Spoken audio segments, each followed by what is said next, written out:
رزقا واسعا وتب علي توبة نصوحا وتب علي توبة نصوحا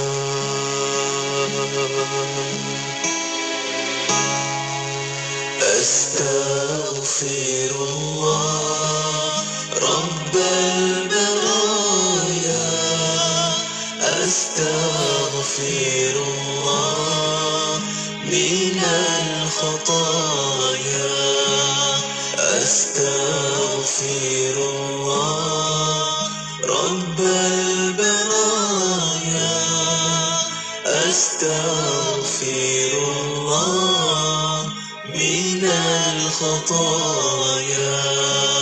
Wahai Tuhan, aku bermohon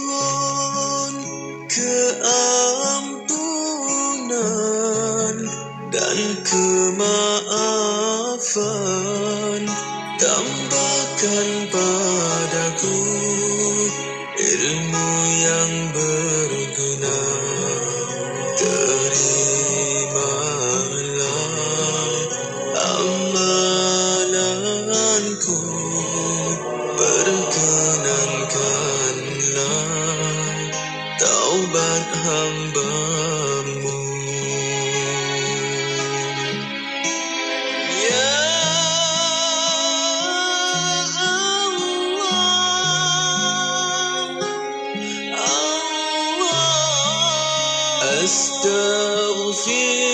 Astaghfirullah Rabbal Baraya Astaghfirullah minal khadaya Astaghfirullah Rabbal Baraya Astaghfirullah minal khotaya Rabbi zidni ilman nafi'an wa wafiqni amalan maqbulan wa wahab li rizqan wasi'an وتب علي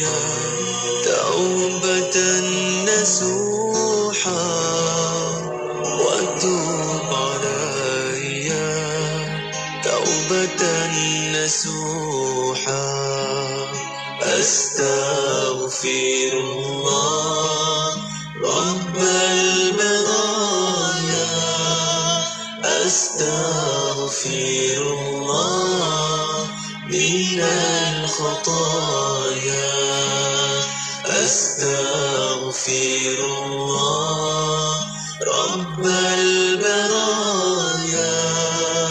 أستغفر الله من الخطايا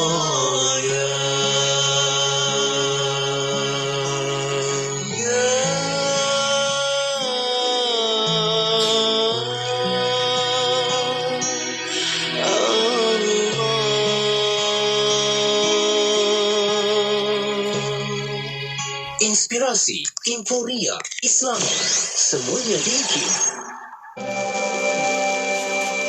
عن أبي موسى الأشعري رضي الله عنه عن النبي صلى الله عليه وسلم قال: أطعموا الجائع وعودوا المريض وفكوا اللعان.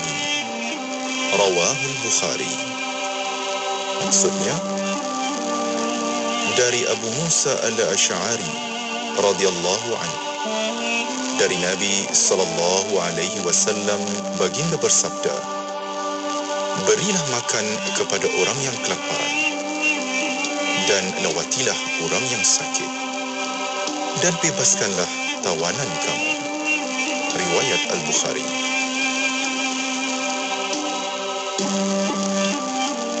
أمسينا وأمسى الملك لله Walhamdulillah. La ilaha illallah wahdah. La syarika lah. Lahul mulk. Wa lahul hamd. Wa huwa ala kulli syai'in qadir. Rabbi as'aluka khaira ma fi hadhihi al-laylah. Wa khaira ma ba'daha. وأعوذ بك من شر ما في هذه الليلة وشر ما بعدها. رب أعوذ بك من الكسل وسوء الكبر. رب أعوذ بك من عذاب في النار وعذاب في القبر. Kami dan seluruh kerajaan memasuki waktu petang kerana Allah. Segala puji bagi Allah.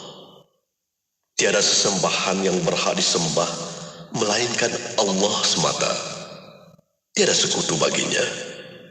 Semua kerajaan hanya miliknya, dan segala pujian hanya untuknya. Dia maha berkuasa atas segala sesuatu. Wahai Tuhanku, aku memohon kebaikan yang ada di hari ini dan setelahnya. Sebaliknya aku memohon perlindungan dari keburukan yang ada di hari ini dan setelahnya. Wahai Tuhanku, aku berlindung kepadamu dari kemalasan dan buruknya umur tua. Wahai Tuhanku, aku berlindung kepadamu dari azab neraka dan azab kubur. أستغفر الله وكان الله غفورا رحيما. أستغفر الله وكان الله غفورا رحيما. أستغفر الله وكان الله غفورا رحيما. أستغفر الله وكان الله غفورا رحيما. أستغفر الله وكان الله غفورا رحيما. Inspirasi Inforia Islami hanya di Radio Institut Kefahaman Islam Malaysia IKIM. Alhamdulillah anda masih lagi bersama saya Syafiq Saleh dalam pertemuan di waktu ini, dan kita nak teruskan lagi perkongsian di jam yang kedua dalam Destinasi IKIM. Ya, betul Syafiq, dan untuk seperti biasa hari Rabu kita akan bersama rancangan Fas'aluna. Tanyalah kami. InsyaAllah kita akan bersama yang berusaha Dr. Muhammad Farid Muhammad Syahran, Pengarah Pusat Kajian Syariah, Undang-Undang dan Politik Institut Kefahaman Islam Malaysia. Ya, jom tonton di Facebook Live IKIM FM dan juga di YouTube IKIM Media, sebab kita boleh sama-sama berinteraksi di situ. Boleh letakkan soalan, like, komen dan juga share untuk kita berikan manfaatnya kepada sahabat-sahabat kita lain juga. Ya, betul itu. Dan untuk topik bincangan pada petang ini, doktor akan bincang tentang bekerja dalam iklim beragama. Dan untuk para pendengar, kalau ada soalan pertanyaan, nama pun Fas'aluna, insyaAllah tanyalah Dr. Farid insyaAllah selepas ini. Boleh hantarkan melalui WhatsApp konti 0112900404 dan juga boleh tinggalkan soalan anda di FB Live IKIM FM, di YouTube IKIM Media. Betul. Nantikan sama-sama selepas ni rancangan Fas'aluna, Tanyalah Kami.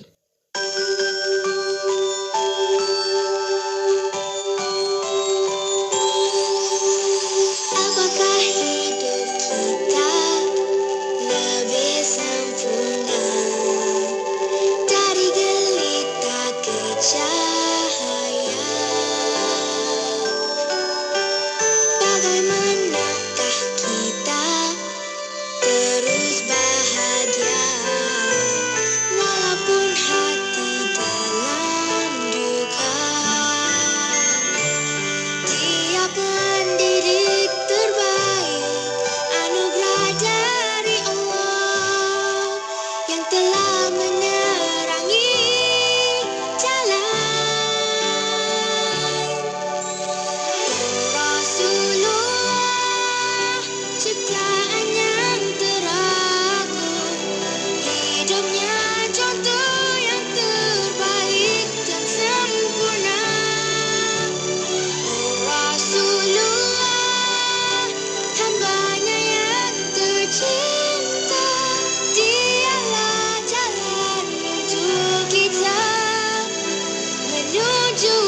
syurga.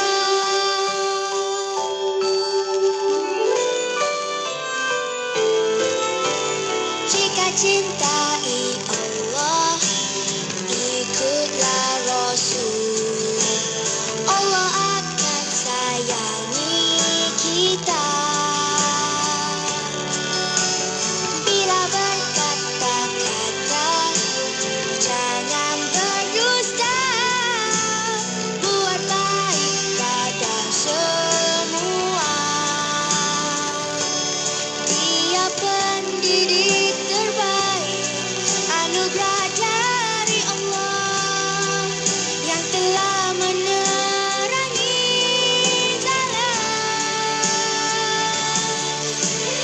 Oh Rasulullah, ciptaan yang teragung, hidupnya contoh yang terbaik dan sempurna.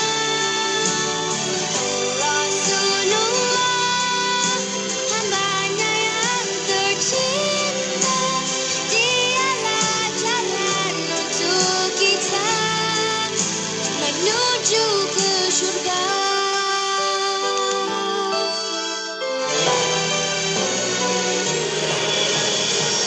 Rasulullah, ciptaan yang teragung, hidupnya contoh yang terbaik dan sempurna. Rasulullah, hambanya yang tercinta, dialah jalan untuk kita menuju ke syurga.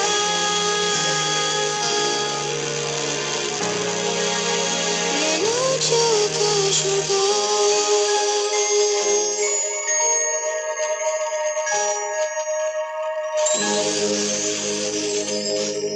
Anda mahu mengerjakan umrah dan mencari pakej umrah yang berbaloi? Cubalah pakej umrah Al-Afiyah. Perjalanan kereta api ke Mekah hanya 2 jam setengah. Dengan harga dari RM7,290, Anda dapat mengerjakan umrah termasuk pakej kereta api Mekah dan Madinah. Maklumat lanjut 010-110-2658600. Al-Afiyah, muhasrah dan mudah.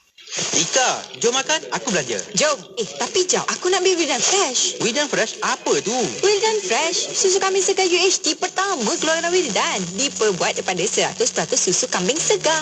Ni aku dah pun cari laman web Wildan. Menarik. Wildan Fresh ni tanpa sebarang gula dan bahan pengawet. Kaya dengan khasiat omega 3 dan 6 pula tu. Kan? Yang penting Wildan Fresh ni tak rasa hamis kambing pun. Packaging Wildan Fresh ni pun comel, mudah dibawa dan diminum di mana-mana. Dapatkan sekarang, hubungi 019-965-3166 atau layari website wildan.com.my. Nah, yang ni aku belanja kau. Macam ni hari-hari nak Wildan Fresh. Segarnya. Ayo bersama-sama dalam infak pembinaan Masjid Kampung Sungai Pusu Gombak. Percayalah, sesungguhnya tidak akan berkurang harta dengan melakukan sedekah. Anda terus boleh berinfak melalui laman sesawang masjidsungaipusu.com atau ke akaun Bank Islam 1416-2011-000520. Jom infak. Afikool, minyak urut aromaterapi yang diperkaya dengan daun bidara, minyak zaitun, minyak kelapa darah, minyak kayu putih dan serai wangi. Memberi kesegaran, ketenangan serta kelegaan. Hidu, sapu dan urut.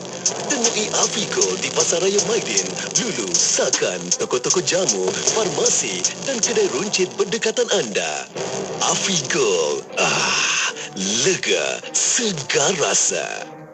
Konsert nasyid legenda menampilkan Hijaz, Rabbani, Nazri Johani, Akil Hai, Intim, Syahid dan ramai lagi dalam persembahan istimewa nasyid nostalgia terulung sepanjang zaman pada 29 Oktober 2022 jam 9 malam di Dewan Civic MBPJ. Dapatkan tiket anda di ilasutickets.com.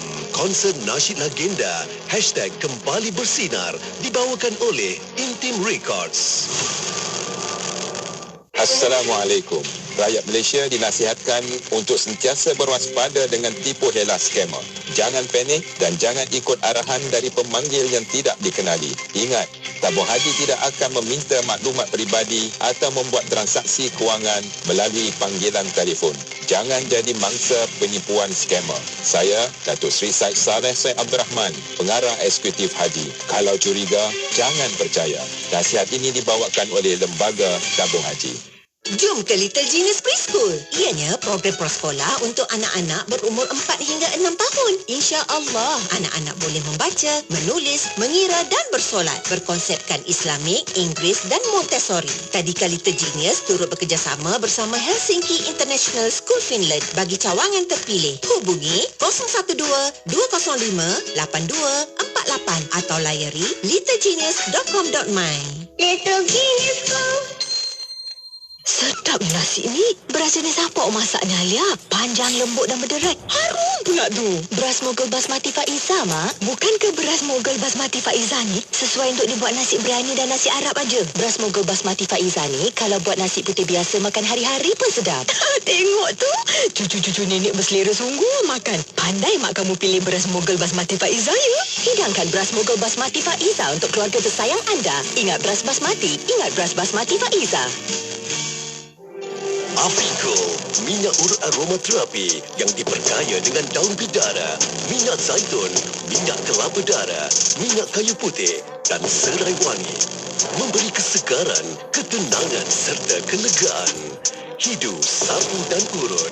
Temui Afico di Pasaraya Maidin, Lulu, Sakan, toko-toko jamu, farmasi dan kedai runcit berdekatan anda. Afico, lega, segar rasa. Realisasikan impian BMW anda di pameran Joy Meets You, anjuran Ingress Auto Bandar Puteri Puchong. Nikmati tawaran menarik, rebate eksklusif, serta servis percuma dengan jaminan 5 tahun. Segalanya menanti anda di IOI City Mall Putrajaya dari 12 hingga 16 Oktober 2022. Ingat BMW, ingat Ingress Auto. Tertakluk pada terma dan syarat. Bercucuk tanam, Milagro berbunga-bunga, Milagro subur menghijau dengan Milagro. Baja Milagro, baja organik, tanaman sayur dan buah-buahan tumbuhnya cepat dengan Milagro. Guna baja Milagro. Dapatkan dari ejen seluruh Malaysia. Layari Facebook baja Milagro untuk info lanjut. Milagro, booster tanaman anda. Hasil cepat, hasil berganda. Negeri Sembilan 102.7 FM. Bila kita bercakap tentang manusia, kita kena ingat, kita hendaklah fokus kepada insan itu dalam aspek yang rohnya. Sebab hari ini, dalam dunia hari ini, kekalutan hari ini yang kita banyak. Agama itu adalah sesuatu yang baik. Jadi seharusnya kalaulah ada kepelbagaian pun, kepelbagaian itu harus ditangani dengan harmoni. Mengungkap persoalan kefahaman Islam dalam kehidupan. Anda mahukan lebih pencerahan? Tanyalah kami dalam Fas'aluna setiap hari Rabu jam 5.10 petang. Fas'aluna, tanyalah kami. Semestinya di IKIM, Inspirasi Editorial Islamik. Bismillahirrahmanirrahim. Alhamdulillahirabbil-alamin wassalatu wassalamu ala asyrafil anbiya wal mursalin sayyidina Muhammad wa ala alihi wa sahbihi ajmain. Assalamualaikum warahmatullahi taala wabarakatuh. Pada para pendengar yang masih setia bersama kami di Radio Institut Kefahaman Islam Malaysia Radio IKIM. Alhamdulillah untuk waktu ini masih bersama destinasi IKIM bersama saya Munir Jasman dan juga Syafiq Saleh. Ya, syukur alhamdulillah. Kita nak teruskan lagi perkongsian menerusi rancangan Fas'aluna, tanyalah kami di setiap hari Rabu petang. Itu jadual kita kan, Mona? Ya, betul. Dan juga kita jemput anda untuk ke Facebook dan juga ke YouTube IKIM sebab kita juga sedang bersiaran langsung di situ. Dan untuk para pendengar, nama rancangan Fas'aluna, tanya banyak-banyak untuk petang ini. InsyaAllah kita ada panel yang boleh jawab soalan anda mengikut tajuk yang diberikan insyaAllah sebentar saja lagi. Boleh, kita akan buka talian 01129004 004 dan juga boleh tinggalkan soalan anda di FB Live IKIM FM, di YouTube IKIM Media. Ya, betul. betul. Terus kita nak membawakan tetamu undangan kita pada petang ini, nak bersama dengan yang berusaha Dr. Muhammad Farid Muhammad Syahran, merupakan pengarah merangkap fellow utama Pusat Kajian Syariah, Undang-Undang dan Politik Institut Kefahaman Islam Malaysia IKIM. Assalamualaikum Doktor. Assalamualaikum warahmatullahi wabarakatuh. Apa khabar Doktor? Kaifa haluka? Khair, alhamdulillah. Khair. Alhamdulillah. Kaifa halukum? Alhamdulillah berkhair. Masya-Allah. Tamam. Dia nak lagi Arab daripada kita. Belajar kan? Doktor ni pesan Syafiq duduk sebelah Mona, rugi tak belajar bahasa Arab. Boleh lah sikit tu. Ya, alhamdulillah. Meningkatlah, alhamdulillah. Berkembang Ada tukang bagi markah nanti. Tukang bagi markah. Masya-Allah. Terima kasih Doktor, walaupun kesibukan yang ada, masih lagi meluangkan masa untuk Fas Aluna pada petang ini. Dan untuk petang ini bersama Fas Aluna, Doktor akan bincangkan topik kita, bekerja dalam iklim beragama. Betul, kalau kita hari ini bekerja dekat mana sekalipun, tetap kita membawa nilai agama kan. Betul. Jadi ada juga soalan-soalan yang daripada sahabat pendengar nak bertanya kan, sebab hari ini mungkin kita bekerja dalam suasana yang berbeza kan. Kita orang Islam bekerjanya mungkin tempat-tempat yang tertentu, tapi bagaimana kita nak menyesuaikan keadaan tersebut. Tapi dah awalnya Doktor, jom kita nak membuka sedikit mukadimah bagaimana untuk mengekal budaya beragama dalam bekerja, Doktor. Silakan. Terima kasih Maulana Syafiq. Sama. Bismillahirrahmanirrahim. Alhamdulillahirabbil alamin wassalatu wassalamu ala Rasulillah wa ala alihi wa sahbihi ajma'in. Rabbi shrah li sadri wa yassir li amri wa hlul 'uqdatam min lisani yafqahu qawli. Subhanaka la ilma lana illa ma 'allamtana innaka antal alimul hakim.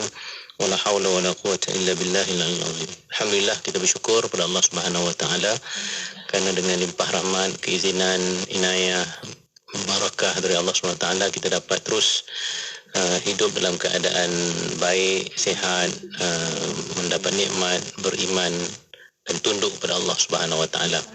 Dan kita juga di masa yang sama meneruskan kehidupan kita, Syafiq Ramona, dan sebahagian besar masa kehidupan kita ni nampak gayanya dalam alam pekerjaan. Itu tajuk kita tu, bekerja kan. Betul. Itu tidak dapat kita elakkan kerana kita ada tanggungjawab yang harus kita pikul, termasuklah tanggungjawab berkeluarga, tanggungjawab untuk membiayai tanggungan-tanggungan kita, termasuk anak-anak kita dan kehidupan keluarga kita. Maka kita lazimnya hampir semua kita bekerja. Adalah beberapa pengecualian orang yang kaya-kaya betul, Maulana Syafiq lahir jadi anak bilioner ke apa semua, tapi tengok orang nak bilioner pun kerja juga. Dia tak akan duduk di rumah, dia ada je nanti benda-benda yang nak diuruskan. Yang bilioner tu lagilah, sebab dia dah biasa bekerja, walaupun dah kaya raya pun dia akan bekerja juga. Jadi bekerja ni merupakan satu daripada dunia kita lah, dunia kita. Yang ada dia macam sub dunia lah. Kita hidup dalam dunia, tapi ada satu lagi dunia yang kita selalu berada dalamnya, iaitu dunia pekerjaan. Betul. Dan masa kita juga banyak, dan sebab itu kita nak lihat apakah dia ciri-ciri pekerja yang baik kan. Maknanya bukan apa Maulana Syafiq, kita takut kita ini disempitkan kehidupan kita oleh tempat kita bekerja, kan. Sedangkan kita ini Tuhan jadikan dengan potensi yang amat besar dan luas dan hebat, tetapi mungkin disebabkan kita ini rasa bahawa kita hidup dalam dunia pekerjaan kita sahaja, maka kita sudah tidak fikir untuk melakukan perkara-perkara yang lebih luas dan besar, melangkaui tempat untuk kita bekerja itu. Maulana Syafiq jadi sebab itu kita nak bicarakan tentang tajuk ini, dan kita mahu menjadi seorang insan yang mampu untuk membuat perubahan, termasuk dalam tempat dia bekerja. Kadang-kadang kita dirubah oleh tempat bekerja kita, tapi sebenarnya kita yang harus merubah. Merubah ini dalam arti kata yang positif lah, Syafiq. Syafiq datang dari Penang, mana-mana lah kan. Mungkin dengan satu budaya keluarga yang baik, dengan akhlak yang baik, ataupun tradisi ilmu yang tinggi misalnya, bila datang ke IKIM misalnya, mungkin antara suasana-suasana itu tidak begitu mantap. Jadi dengan adanya Syafiq itu, dia akan memantapkan lagi keadaan. Nampak tak? Di situ kita yang merubah keadaan. Ini kita alhamdulillah bekerja di IKIM, kan, Institut Kefahaman Islam Malaysia. Cuba bayangkan kalau ada kawan-kawan kita yang bekerja sebagai, saya bagi contoh yang ekstrim sikit lah, yang tukang angkut sampah misalnya, kan. Tukang angkut sampah tu membersih tandas saja. Bayangkan bagaimana satu orang akan pandang dia macam mana, kan. Orang akan itu saya kata orang akan menyempitkan dia selari dengan tempat kerja dia. Orang akan mentarifkan dia sama seperti tempat kerja dia. Mungkin orang tu orang yang hebat, kan, tapi maklumlah Syafiq dan Mona bekerja ni, kadang-kadang kita tak ada rezeki untuk bekerja di tempat baik, tempat yang baik, atau mungkin pendidikan kita tak begitu tinggi, pendidikan formal lah tidak begitu tinggi, maka kita kadang terpaksa bekerja di tempat-tempat demikian. Tapi dari segi akhlak mungkin hebat akhlak dia. Ya, betul.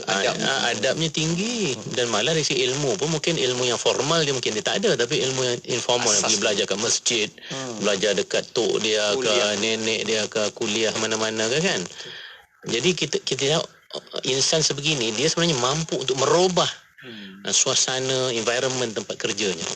Walaupun asalnya orang akan melihat tempat kerja itu biasa saja, kan, dan pekerjaannya itu juga pekerjaan yang biasa saja. Jadi di situ kita harus melihat bahawa pekerjaan ini merupakan satu perkara yang kalau kita benar-benar punya kekuatan keinsanan itu, kita mampu untuk merubah apa sahaja budaya, culture tempat kerja yang kita sedang duduk itu. Itu mungkin awalnya Maulana Syafiq. Okey, kan jelas di situ bagaimana kita hari ini kita nak buat perubahan, dalam masa kita hidup ini. Perlunya ada kebaikan yang sentiasa kita buat, kita lakukan walaupun kecil, tetapi kita boleh amalkannya dan istiqamah untuk melaksanakannya. Okey, kita masih lagi buka ruang peluang kepada sahabat kita, Mona. Ya, betul. Untuk hantarkan pertanyaan persoalan. Ya, boleh hantarkan melalui WhatsApp konti 0112904004 dan juga boleh tinggalkan soalan anda di FB Live IKIM FM, di YouTube IKIM Media. Dan untuk waktu ini, Dr. dan para pendengar, kita berehat seketika, kembali selepas ini. Untuk anda terus setia bersama kami hanya di Destinasi IKIM. Tidak kira di mana jua, kami sentiasa bersama anda. IKIM, Inspirasi Inforia Islami. Firman Allah Subhanahu wa taala dalam surah Al-Ahzab ayat yang ke-56. A'udzu billahi minasyaitonir rajim. Innallaha wa malaikatahu yusalluna 'alan nabi. Ya ayyuhallazina amanu sallu 'alaihi wa sallimu taslima. Sadaqallahul azim. Sesungguhnya Allah dan malaikatnya berselawat, yakni memberi segala penghormatan dan kebaikan kepada Nabi Muhammad sallallahu alaihi wasallam. Wahai orang-orang yang beriman, berselawatlah kamu kepadanya serta ucapkanlah salam sejahtera dengan penghormatan yang sepenuhnya. Surah Al-Ahzab ayat 56. Aminah binti Wahab, seorang wanita berhati mulia, seorang ibu yang telah dipilih melahirkan seorang Rasul pembawa risalah dan hidayah yang terakhir. Ibu Muhammad bin Abdullah yang diutus Allah sebagai rahmat seluruh alam. Ketika kehamilannya, Aminah pernah bermimpi seakan-akan sebuah cahaya keluar darinya, menyinari istana-istana Syam. Dari suara gaib ia mendengar, engkau sedang mengandungkan seorang pemimpin umat ini. Masyarakat di Mekah selalu membicarakan kedatangan Nabi yang ditunggu-tunggu sudah semakin dekat. Para pendeta Yahudi dan Nasrani serta peramal-peramal Arab selalu membicarakannya. Dan Allah telah mengabulkan doa Nabi Ibrahim alaihissalam seperti disebutkan di dalam surah Al-Baqarah ayat 129. Ya Tuhan kami, utuslah bagi mereka seorang Rasul dari kalangan mereka. Dan terwujudlah kabar gembira dari Nabi Isa alaihissalam seperti tersebut di dalam surah As-Saff ayat 6. Dan memberi kabar gembira dengan datangnya seorang Rasul yang akan datang sesudahku, namanya Ahmad. Setelah Nabi Muhammad SAW berada di bawah jagaan Halimatus Sa'diyah selama 4 tahun lamanya, anak itu dikembalikan kepada ibunya Aminah.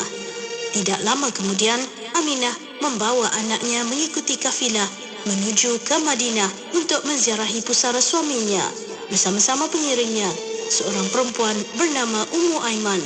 Aminah dan Muhammad tinggal di Madinah dengan penuh kasih sayang selama sebulan sebelum kembali ke Mekah semula.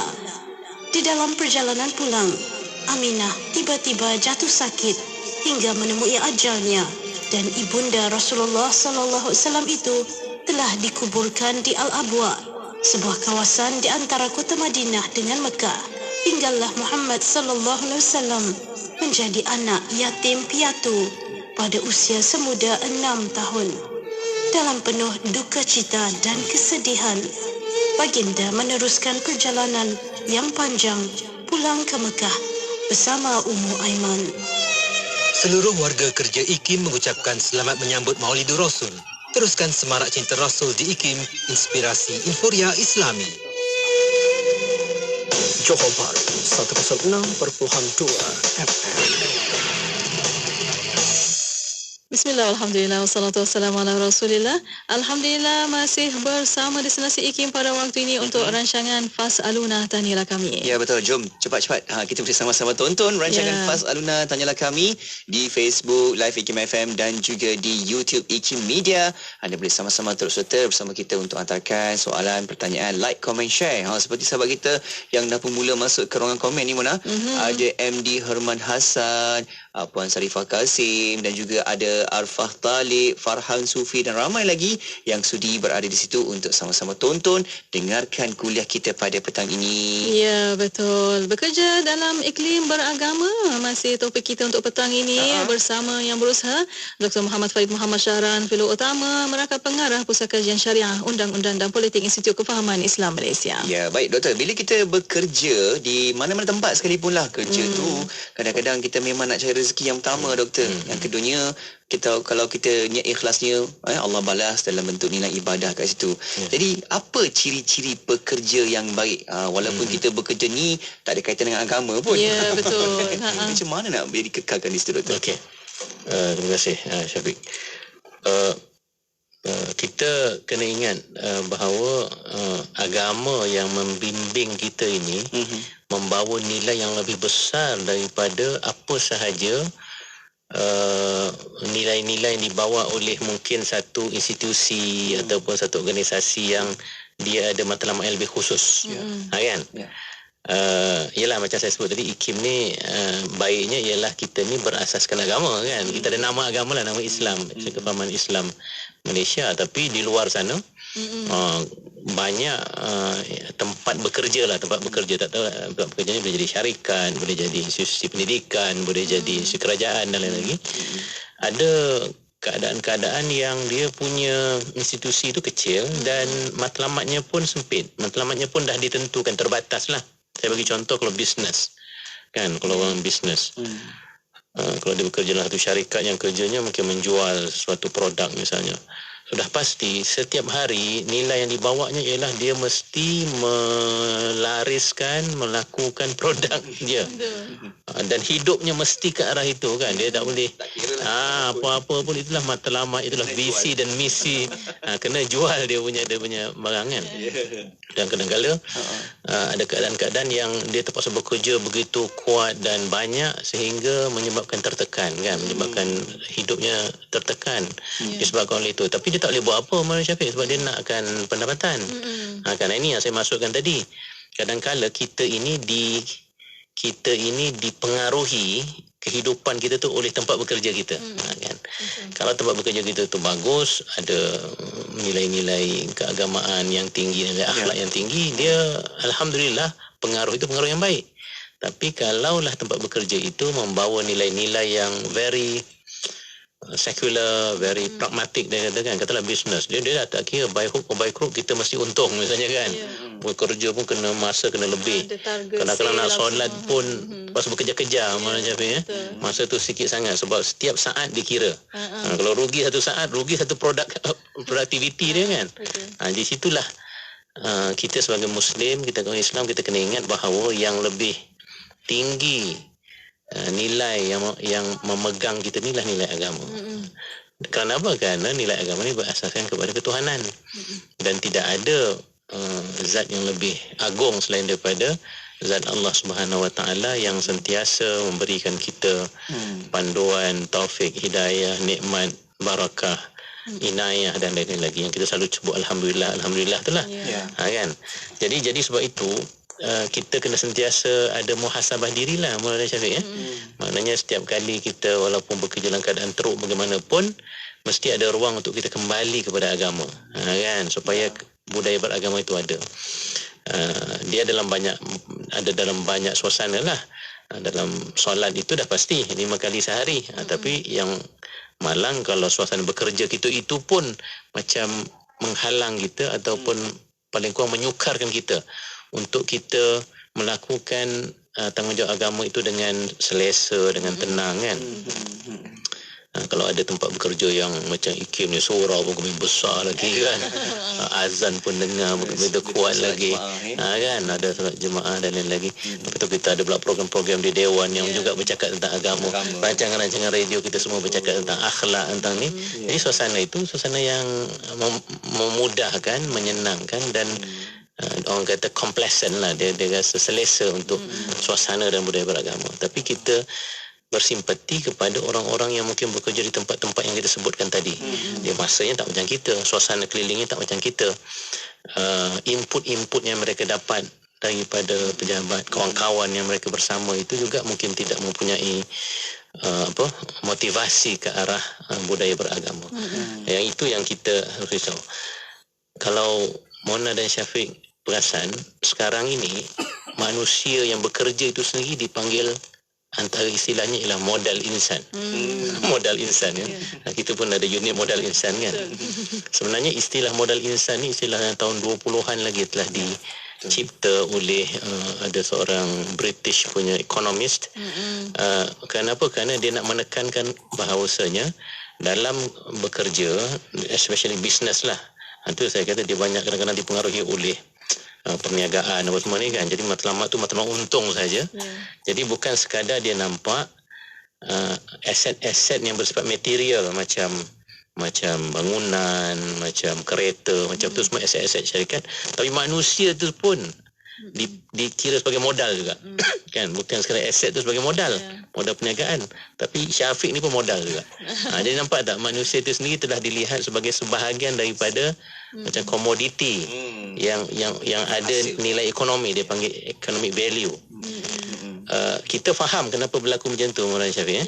Kenapa? Kerana kalau sudah matlamat institusi itu atau organisasi itu ialah untuk berniaga, untuk mendapat keuntungan, jadi dia akan kira semua yang ada dalam dia punya institusi, organisasi dan syarikat itu sebagai bahan perniagaan. Kan? Dia tengok Mona, tengok Syafiq pun nampak ringgit aja dekat muka kan. You nak kerja kita, you kena bawa ringgit. Sebab you adalah modal kan. Dia akan tengok kita punya kualiti semua yang berkaitan dengan perniagaan lah. Dan bagi saya agak malang kalau istilah modal insan itu kita gunakan juga dalam institusi-institusi yang sebenarnya bukan untuk berniaga. Macam kita di IKIM, kita bukan sokong perniagaan punya institusi. Sebab itu saya bukan cakap kita saja, tapi di barat pun akhirnya istilah human capital itu telah diubah kepada human resource. Kalau kita ingat ada human capital management, ada juga human resource management. Itu tahun 80-an dibawa istilah itu. Dan istilah human resource itu telah diubah kerana apa? Kerana mereka melihat manusia ini bukan sekadar benda berniaga. Kan, ada banyak lagi benda pada diri insan itu yang lebih penting untuk kita pelihara supaya satu organisasi, satu syarikat, satu institusi itu akan berjaya. Jadi berjaya tidak boleh hanya dilihat dari sudut wang ringgit sahaja. Termasuk yang berniaga ni. Apa gunanya kalau syarikat itu punya duit yang banyak, staf yang ramai, tapi stafnya semua stres sahaja kerana nak memikirkan keuntungan. Tapi dari sudut emosinya tak dijaga, sudut spiritualnya tidak dijaga, dari sudut kebahagiaan kekeluargaannya tak dijaga, dari sudut interpersonal kan. Ni Syafiq dengan Monam kita tak bercakap. So masing-masing tumpu kepada KPI masing-masing berapa ringgit nak kejar tu. Sampai kita dengan kawan kita pun nampak dia pun bukan manusia dah. Semua macam robot aja kan. Dan itu kadang berlaku kan.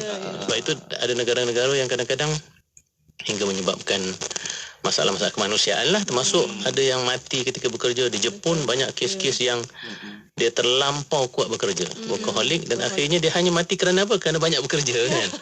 Itu satu yang agak malang, kerana macam saya sebut awal tadi, manusia itu adalah manusia yang nilainya tinggi. Nilai bukan nilai ekonomi, tetapi nilai kemuliaannya. Walaqad karramna bani Adam. Quran katakan, sesungguhnya kami telah memuliakan Bani Adam. Laqad khalaqnal insana fi ahsani taqwim. Sesungguhnya kami telah jadikan manusia itu dengan sebaik-baik kejadian. Dan dalam Quran juga disebut bahawa yang paling mulia itu bukan sekadar yang paling banyak ringgit-ringgit ni, tapi yang paling mulia itu yang paling bertakwa. Inna akramakum indallahi atqakum. Yang paling mulia itu yang paling bertakwa. Yang paling mulia itu yang paling tinggi ilmunya. Yarfa'illahu allazina amanu minkum wallazina utul ilma darajat. Jadi Quran dan Islam dia merubah persepsi dan juga cara pandang manusia itu. Daripada mungkin zaman jahiliah dulu pun sama juga, dilihat manusia ni mungkin lagi teruk lagi. Kalau anak perempuan tu tak ada nilai Mona, ditanam hidup-hidup apa semua kan. Dan anak lelaki pun yang dipentingkan ialah dia mesti pandai berperang, kuat berperang, dia mesti jadi ketua kabilah. Dia akhirnya masih lagi kepentingan kelompok itu kan.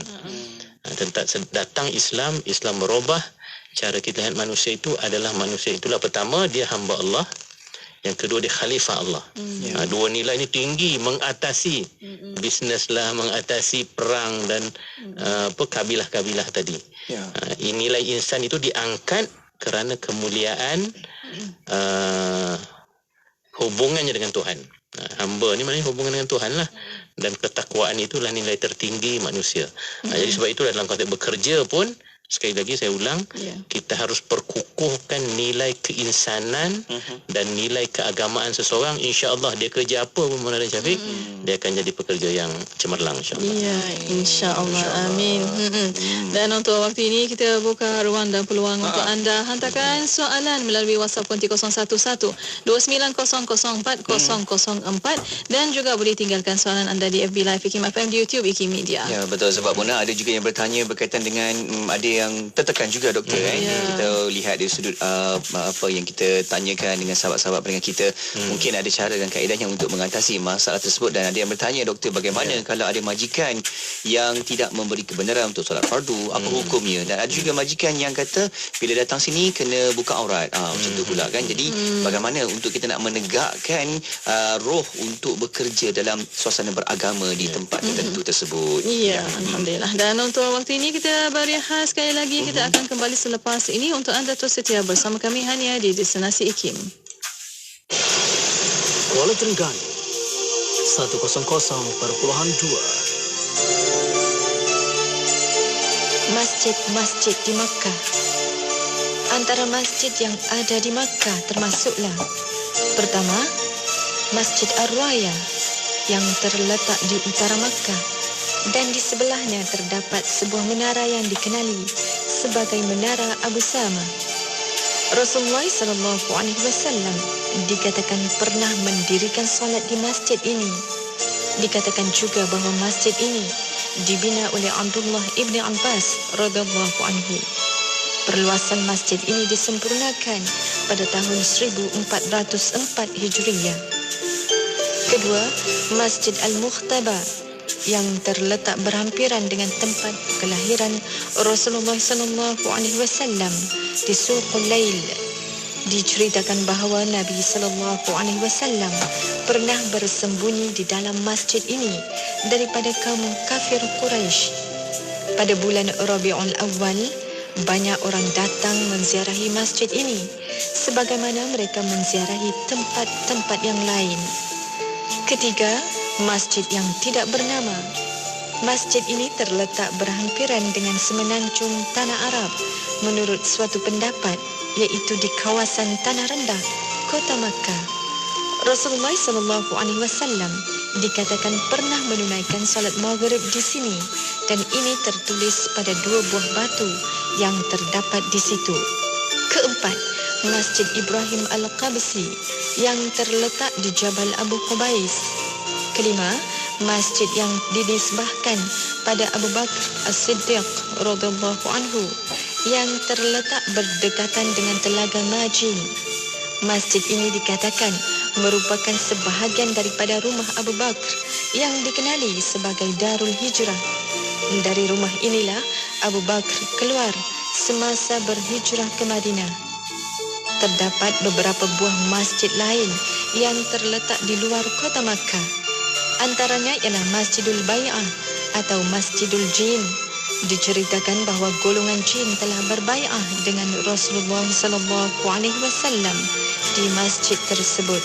Sebuah lagi masjid ialah Masjidul Ijabah yang terletak di laluan perjalanan orang yang berkunjung ke Mina.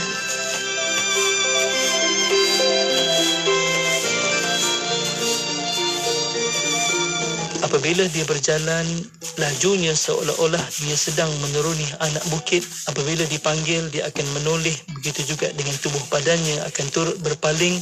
Ada tanda khatamun nubuwah di belakang di antara dua belikatnya. Dialah yang paling peramah. Dia jugalah yang paling benar dalam kata-kata dan perbuatannya. Lemah lembut, pergaulannya rahmah. Barang siapa yang pertama kali melihatnya akan timbul ketakutan, dan barang siapa yang sudah mengenalinya, dia akan jatuh cinta dengannya. Aku tidak pernah melihat seorang yang sama dengan baginda sallallahu alaihi wasallam sebelum ini dan selepas ini. Hadis riwayat At-Tirmizi. Dalam riwayat yang lain, Jabir bin Samurah radhiyallahu anhu mengatakan, Rasulullah sallallahu alaihi wasallam mempunyai mulut yang lebar serasi dengan wajahnya, matanya yang lebar dan tumitnya yang tipis. Syu'bah berkata, aku bertanya kepada Syaimak, iaitu adik-beradik susuan Nabi sallallahu alaihi wasallam, perihal pengertian mulut yang lebar. Dia menjawab, besar bentuk mulutnya seimbang dengan raut wajahnya. Aku bertanya lagi, apa artinya bermata lebar? Dia menjawab, belahan matanya panjang. Aku bertanya lagi, apa artinya bertumit tipis? Dia menjawab, daging tumitnya sedikit. Radio IKIM sentiasa memberi anda lagu-lagu ketuhanan yang terbaik.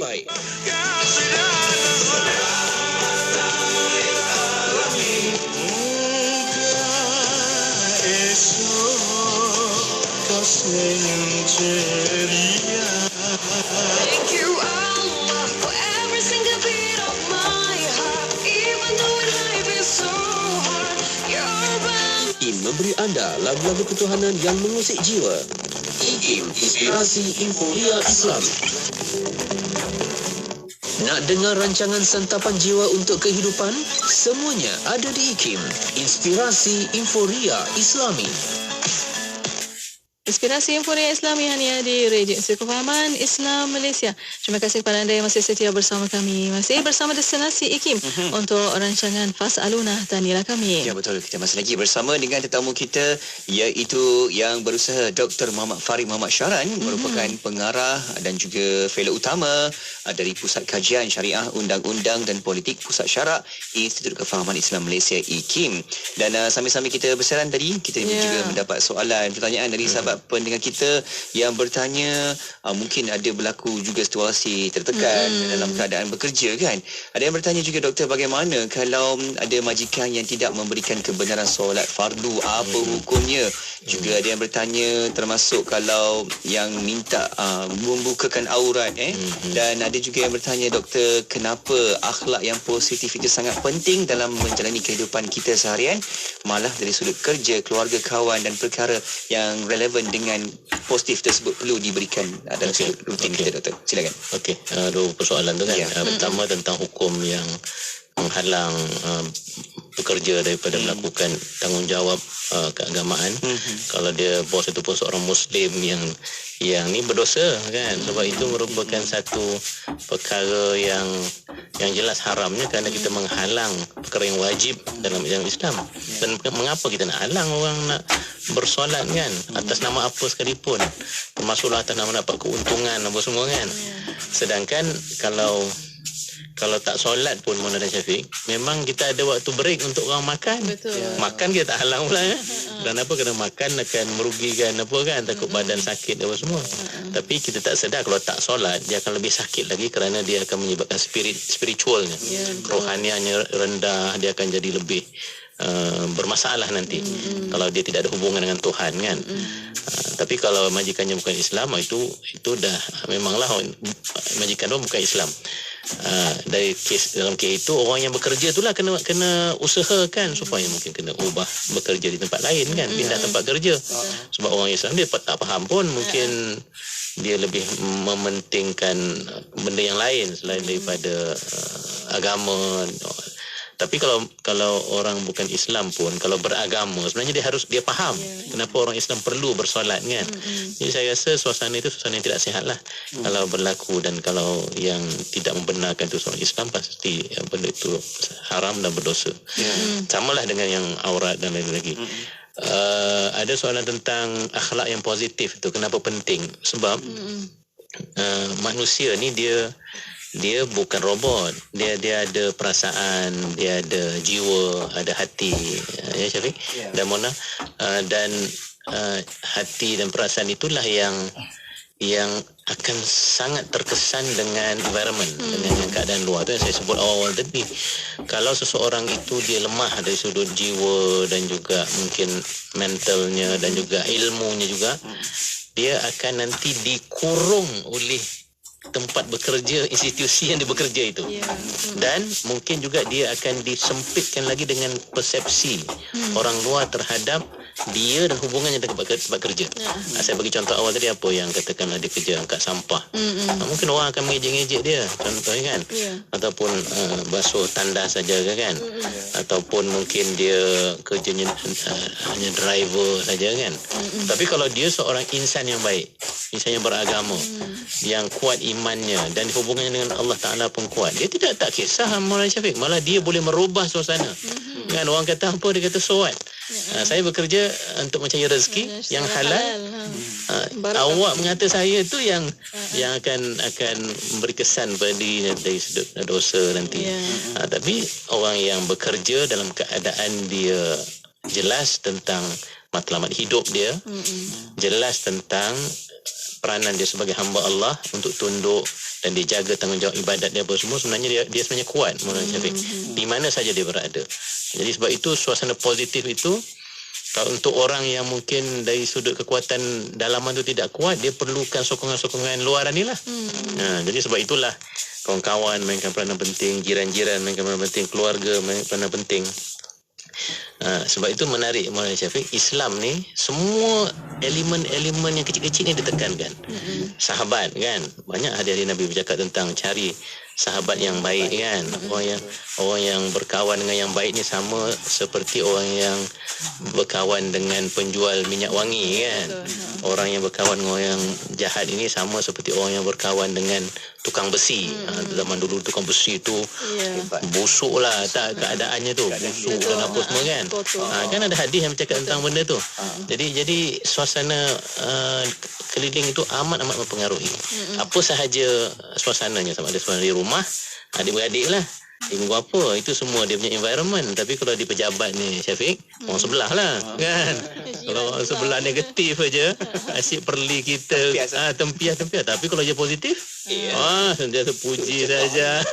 Kan, bagi semangat apa semua. Maka suasana itu secara automatik akan memberikan aura lah, orang sekarang katakan aura untuk suasana positif. Sebab itu orang kata positif ni berjangkit. Kan? Positivity ni berjangkit. Sama juga negativity pun berjangkit juga. Jadi kalau kita sentiasa positif, orang kutuk pun kita bagi husnuzan kan, apa semua, insya-Allah kita akan mempengaruhi orang di sekeliling kita. Kalau mak ayah yang positif, dia akan mempengaruhi cara berfikir anak-anak. Kalau kawan-kawan yang positif, dia akan mempengaruhi kawan-kawan dia yang mungkin memerlukan pengaruhnya. InsyaAllah. Okey, baik. Satu lagi soalan Doktor di Facebook, ada sahabat kita nama Abdul Khalid bertanya. Okey, kita lihat di sini. Berkaitan dengan situasi bekerja dalam iklim beragama ni, dia bertanya, adakah sebenarnya majikan harus menghormati semua pekerja sama rata kerana asasnya kita semua adalah khalifah dan tak seharusnya hanya performance semata-mata. Kerana ada yang buat kerja perlahan-lahan dan asalnya seorang yang cekap dan laju, Doktor. Ya. Dia bergantung kepada masa kita dan manusia ini pun Tuhan cipta macam dia sebutlah, Tuhan cipta itu ada kecenderungan, ada potensi yang berbeza-beza juga macam ya. Sebab itu kat sekolah ada yang nombor 1 sampai nombor 40. Kalau semua pandai, semua nombor 1 kan. 40 orang tu satu. Tapi kenapa tiap-tiap kali ada je nombor 1, ada sampai nombor 40 atau 50 kan? Kerana di situ dari segi akal, dari segi potensi ini pun berbeza-beza. Jadi di tempat bekerja pun sepatutnya begitu. Tapi benda itu harus daripada awal lah. Masa kita ambil bekerja tu, kita masa interview tu, kita sudah perlu mengetahui kekuatan orang ni apa. Kalau dia kekuatannya adalah untuk menaip surat apa semua, jangan suruh dia pergi meeting buat keputusan. Ganti bos, hari ni saya tak nak pergi, you bawa. Dia mungkin kerani yang kepakarannya hanya menaip kan. Tapi bos tu kalau suruh menaip, dia tak boleh juga kan. Jadi masing-masing tu ada kekuatan kan. Kekuatan itulah yang kita harus hormati sebagai manusia. Sebagaimana Rasulullah SAW meletakkan sahabat-sahabat itu semua di tempatnya yang betul. Kadang-kadang Khalid Al-Walid muda, hebat, tapi boleh menjadi panglima perang. Go on, pergi panglima perang kan. Yang Abdullah bin Mas'ud yang hebat dari segi ilmu, maka dia mungkin banyak mengajar kan. Jadi masing-masing itu ada tempatnya. Jadi kalau seorang majikan yang cekap itu, dia kena hormati semua pekerjanya itu. Pertama atas dasar kemanusiaannya. Dia tak boleh menzalimi atas dasar kemanusiaan. Contohnya dia suruh buat benda-benda yang memang tak mampu orang tu lakukan kan. Yang kedua, berdasarkan kecekapan dan juga tahap keilmuan dan pendidikannya lah Maulana Syafiq ya. Kalau orang tu dah memang tinggi kelayakan apa semua, janganlah kita letakkan dekat tempat yang ni kita dah macam menzalimi dia. Kita dah membunuh potensi yang ada pada dia, dan dia mungkin tidak dapat membantu kita punya institusi, syarikat dan organisasi kita. Jadi di situ perlunya hikmah, kebijaksanaan, perlunya keadilan, meletakkan seorang pada tempatnya dan lain-lain lagi insya-Allah. Ya, insya-Allah. Alhamdulillah. Banyak lagi yang ni nak kupas dan bertanya dengan Dr. Farid, dan banyak soalan juga insya-Allah kita simpankan untuk minggu hadapan. Dan untuk waktu ini Doktor tinggal sedikit masa lagi untuk kesimpulan dan kata-kata akhir daripada Doktor, silakan. Kita cuba bercakap hari ini Maulana Syafiq berkaitan dengan bekerja tetapi dalam suasana dan iklim agama. Bukan bermaksud kalau iklim agama tu je orang mesti kena pakai serban, kena pakai jubah, kena tunduk saja Syafiq ya. Tapi dah kerjanya memang kena bergerak apa semua, tak kena tunduk lagi. Dia kena bergerak kan. Tapi suasana keagamaan itulah suasana di mana kita masih lagi tunduk kepada Tuhan. Tunduk kepada Tuhan dan arti kata kita masih melakukan ibadat-ibadat yang seharusnya kita lakukan kan. Kita tak tinggalkan yang itu. Jiwa kita, keyakinan kita, keimanan kita terhadap Tuhan itu masih tinggi di mana saja kita berada. Tempat bekerja macam mana sekalipun, kesabaran kita tinggi, keimanan kita, ketakwaan kita tinggi. Itu yang kita maksudkan Maulana Syafiq. Dan poin yang penting yang saya sebutkan tadi, kalau kita memang kuat, kalau kita memang hebat, kalau kita memang ada potensi-potensi yang besar itu, di mana sahaja kita diletakkan tempat bekerja, insya-Allah kita yang akan membuat perubahan kepada tempat bekerja kita. Bukan kita di penjara, dihimpit, disempitkan oleh tempat itu dengan nilai-nilai atau matlamat-matlamat yang mungkin jangka pendek dan pragmatik, hanya untuk mungkin untung sahaja, untuk perkara-perkara yang tertentu sahaja, tapi tak nampak suasana yang lebih, keadaan dan matlamat yang lebih luas, khususnya matlamat keagamaan. Agama yang bagi matlamat paling jauh dalam hidup ni Malaysia ya. Sebab kita punya vision sampai ke akhirat. Kalau yang sekadar buat bisnes saja, kita mungkin setahun untung berapa banyak kan. Bukan tak boleh, boleh. Tapi kena disesuaikan dengan matlamat jangka paling panjang, iaitu matlamat kita nak bertemu Allah Subhanahu Wa Taala. Sebab kita orang Islam, kita beriman dengan Tuhan, kita ada matlamat hidup kita dan ada tempat tuju kita insya-Allah. Ya, insya-Allah. Alhamdulillah. Akhirnya kita terima kasih banyak-banyak. Jazakallah ana kullu khair Dr. Farid. Insya-Allah kita akan jumpa lagi. Assalamualaikum. Assalamualaikum warahmatullahi wabarakatuh. Ya, syukur. Alhamdulillah juga. Terima kasih kepada anda yang terus tonton di Facebook dan juga di YouTube IKIM Media. Dan insya-Allah kita akan bawakan soalan-soalan yang kita terima ini untuk perbincangan pada pertemuan yang akan datang, insya-Allah. Ya, insya-Allah. Dan untuk para pendengar, terima kasih kepada anda dan terus setia bersama kami di Destinasi IKIM Inspirasi Inforia Islami. Lahad Datu 107.3 FM. Bismillahirrahmanirrahim. Allahumma antas salam wa minkas salam. Tabarakta ya dzal jalali wal ikram. اللهم أنت السلام ومنك السلام تباركت يا ذا الجلال والإكرام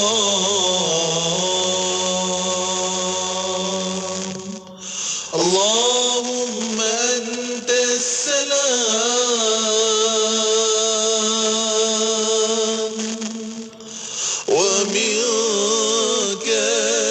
السلام تباركت يا ذا الجلال والإكرام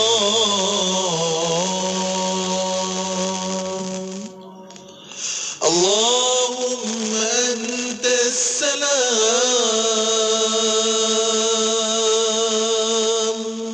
ومنك السلام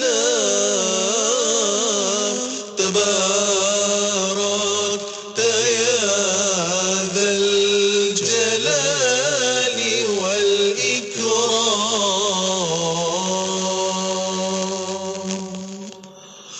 اللهم أنت السلام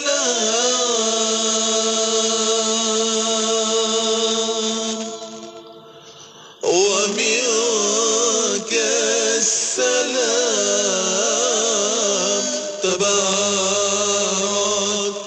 يا ذا الجلال والإكرام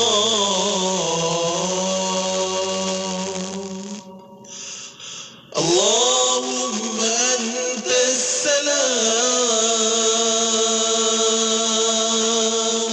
ومنك السلام تباركت يا ذا الجلال والإكرام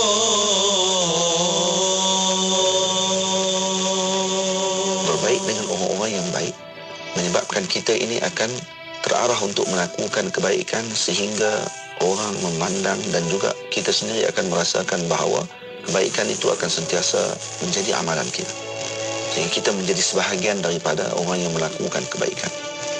Namun sebaliknya kepada orang yang jahat ketika kita berteman dengan mereka, maka yang kita akan perolehi adalah kesengsaraan. Disebut oleh Sayyidina Ali, وَبَايِنْ أَهْلَ الشَّرِّ تَبِنْ عَنْهُمْ. Kamu berpisah daripada orang-orang yang jahat, maka kamu telah selamat daripada mendapatkan akibat buruk daripada mereka. Inspirasi Inforia Islami. Semuanya di IKIM. Pengumuman azan maghrib ini dibawakan khas oleh Yayasan Izak Pirhatin. Apabila seseorang anak Adam itu meninggal dunia, maka terputuslah amalannya kecuali 3 perkara: sedekah jariah, ilmu yang dimanfaatkan dengannya, dan anak soleh yang mendoakan untuknya. Hadis riwayat Muslim. Hadiahkan pahala berpanjangan kepada kedua orang tua dengan menyumbang melalui projek Baitul Surau di pendalaman. Layari www.yayasanizakpirhatin.org untuk maklumat lanjut.